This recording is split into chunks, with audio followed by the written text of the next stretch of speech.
പാറശാലയിൽ cyber തട്ടിപ്പിലൂടെ ലക്ഷങ്ങൾ തട്ടിയ കേസിൽ മുഖ്യപ്രതി പിടിയിൽ. കൊടവിളാകം സ്വദേശിയായ അരുണിനെയാണ് പാറശാല പോലീസ് പിടികൂടിയത്. അരുണിന്റെ വീട്ടിലെ പരിശോധനയിൽ നിരവധി ബാങ്ക് അക്കൗണ്ടുകളും പാസ്ബുക്കുകളും ചെക്കുകൾ, ATM കാർഡുകൾ, സിം കാർഡുകൾ എന്നിവയും പോലീസ് കണ്ടെത്തിയിരുന്നു. അരുൺ മോഹൻ ചേരുന്നു. അരുൺ, എന്താണ് വിശദാംശം? ദിവസമാണ് ഈ കുടവിളാകം സ്വദേശിയായ അരുൺ എന്ന 22-കാരനെ പാറശാല പോലീസ് പിടികൂടുന്നത്. പറയുന്നതനുസരിച്ച് നിരവധി സൈബർ തട്ടിപ്പ് കേസിലെ ഒരു പ്രധാന പ്രതിയാണ് ഈ അരുൺ എന്നുള്ളതാണ് പാറശാല പോലീസ് പറയുന്നത്. ഈ CY ഹണ്ടിന്റെ പോലീസിന്റെ CY ഹണ്ട് ഓപ്പറേഷന്റെ ഭാഗമായി നടത്തിയ സ്റ്റേഷൻ പരിധിയിൽ നടത്തിയ പരിശോധനയിൽ സൈബർ തട്ടിപ്പ് നടത്തിയ പ്രതികളുടെ ഒരു ലിസ്റ്റ് എടുക്കുന്നു.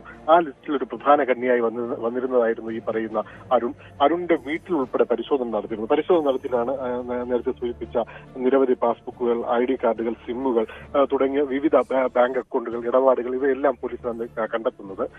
ഇത് 4 മാസം മുമ്പായിരുന്നു ഇത്തരത്തിലൊരു പരിശോധന നടത്തിയിരുന്നത്. ഈ സമയത്ത് പോലീസ് തന്നെ വലവിരിക്കുന്നു എന്ന് അറിഞ്ഞതിനെ തുടർന്ന് അരുൺ ജില്ല വിട്ടു പോവുകയായിരുന്നു എന്നാണ് പോലീസ് മനസ്സിലാക്കിയത്. എന്നാൽ തുടർന്ന് നടത്തിയ പരിശോധനയിൽ ഇദ്ദേഹം ബാംഗ്ലൂരിൽ താമസിക്കുകയായിരുന്നു. പോലീസിന് അതൊരു വിവരം കിട്ടുകയായിരുന്നു. തുടർന്ന് പോലീസ് അവിടെ നിന്നാണ് ഈ പറയുന്ന അരുണിനെ പിടികൂടുന്നത്. ആഡംബര ജീവിതം നയിച്ചു വരികയാണ്. തട്ടിപ്പിലൂടെ കിട്ടുന്ന പണം ഉപയോഗിച്ച് ആഡംബര ജീവിതം നയിച്ചു വരുന്ന ഒരു പശ്ചാത്തലമാണ് ഇദ്ദേഹത്തിന് ഉണ്ടായിരുന്നത്. എന്തായാലും കഴിഞ്ഞ ദിവസം ഇദ്ദേഹത്തെ പിടികൂടുകയായിരുന്നു. തുടർന്ന് പാറശാലയിൽ എത്തിച്ച് നെയ്യാറ്റിൻകര കോടതിയിലേക്ക് ആക്കുന്നു. ഇനിയും മറ്റ് ആർക്കെങ്കിലും ഒക്കെ ഇതിലൊക്കെ പങ്കുണ്ടോ? കാരണം ഇയാൾക്ക് രാജ്യാന്തര തലത്തിലുള്ള ചില ബന്ധങ്ങളുമുണ്ട് എന്നുള്ളതാണ് പോലീസിന്റെ വാദം. എന്തായാലും ഇയാളെ ഇപ്പോൾ പോലീസ് കോടതിയിൽ ഹാജരാക്കി തുടർന്ന് കസ്റ്റഡിയിൽ വാങ്ങി കൂടുതൽ ചോദ്യം ചെയ്യുമെന്നാണ് നമുക്ക് പാറശാല പോലീസ് വ്യക്തമാക്കുന്നത്. അരുൺ, ഒരു കാര്യം കൂടി, അതായത് സാധാരണ ഈ സൈബർ തട്ടിപ്പ് കേസുകളിലെ പ്രതികളൊന്നും പിടികൂടാറില്ല. അവരൊന്ന് നിയമത്തിന് മുന്നിലേക്ക് കൊണ്ടുവരാൻ നിരവധി തടസ്സങ്ങളുണ്ടായിരുന്നു. ഇതൊരു യുവാവ് കൂടിയാണ്, മലയാളിയാണ്, തിരുവനന്തപുരം സ്വദേശിയാണ്, പാറശാല സ്വദേശിയാണ്.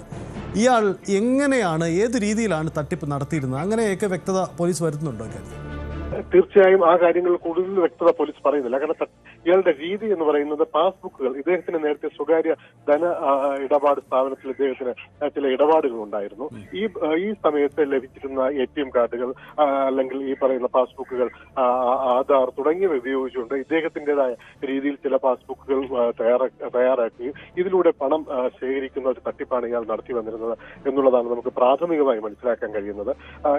എന്തായാലും ഇദ്ദേഹത്തിന് നേരത്തെയും സാമ്പത്തികമായ ചില തിരിമറിയെ തുടർന്ന് സ്വകാര്യ സ്ഥാപനങ്ങളിൽ നിന്ന്, ധനകാര്യ സ്ഥാപനങ്ങളിൽ നിന്ന് പുറത്താക്കിയ ഒരു പശ്ചാത്തലം ഇദ്ദേഹത്തിന് ഉണ്ടായിരുന്നു. തുടർന്നായിരുന്നു ഇത്തരത്തിലുള്ള തട്ടിപ്പിലേക്ക് ഇദ്ദേഹം മുഴുനീളം പോയതെന്നാണ് പോലീസിന്റെ ഒരു രീതി.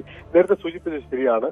ഇത്തരത്തിലൊരു സൈബർ തട്ടിപ്പ് അത് പോലീസ് വളരെ ഗൗരവമായി പലപ്പോഴും എടുക്കാറില്ല എന്നുള്ളൊരു വസ്തുത തന്നെയാണ്. കാരണം നമുക്കറിയാം, ഇന്ത്യൻ ആർമിയുടെ ഫോട്ടോ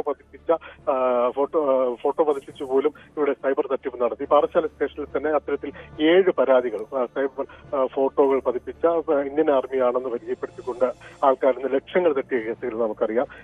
പാറശാലയിലായാലും വെള്ളറ അല്ലെങ്കിൽ നെയ്യാറ്റിൻകര DSP പരിധിയിൽ നിരവധി കേസുകളുള്ള ഒരു പശ്ചാത്തലത്തിലാണ്. അവിടെ ആണ് ഈ പറയുന്ന ഒരു പ്രതിയെ പിടികൂടാൻ കഴിഞ്ഞത്.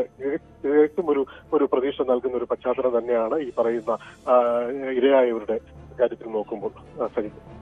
അരുൺ സൂചിപ്പിച്ചതുപോലെയാണ്. അതായത് ഈ സൈബർ തട്ടിപ്പിന്റെ പ്രതികൾ, അവരെ പലപ്പോഴും പിടികൂടുക ബുദ്ധിമുട്ടാണ്. ഇവരെപ്പോഴും കാണാമറയത്തിരുന്ന് ആണ് ഈ വെല്ലുവിളി നടത്തുന്നത്. പലപ്പോഴും പിടികൂടാൻ പരിമിതമായ സാഹചര്യങ്ങളുള്ളൂ. പക്ഷേ എന്തായാലും ഇവിടെ ഒരു യുവാവിനെ പിടികൂടുന്നു. ഇയാളുടെ വലിയ ബന്ധങ്ങൾ എന്താണെന്ന് അന്വേഷിക്കേണ്ടതുണ്ട്. ഒരുപക്ഷെ നമ്മൾക്ക് പല സൈബർ കേസുകളും, തട്ടിപ്പിന് വിധേയമായിട്ടുള്ള പല കേസുകളുമായി ഇദ്ദേഹത്തിന് ബന്ധമുണ്ടോ? എന്താണ് ഇയാളുടെ തട്ടിപ്പ് രീതികൾ? വലിയ വിപുലമായ ഒരു ശൃംഖലയുണ്ടോ? ഇങ്ങനെയുള്ള കാര്യങ്ങളൊക്കെ അന്വേഷിക്കേണ്ടതാണ്. പോലീസ് തെളിവുകൾ ശേഖരിക്കുകയാണ്. യാദൃശ്ചികമായി നടത്തിയ ചില അന്വേഷണങ്ങളാണ് ഈ പ്രതിയിലേക്ക് എത്തി എന്നതാണ് അരുൺ മോഹൻ റിപ്പോർട്ട് ചെയ്യുന്നത്.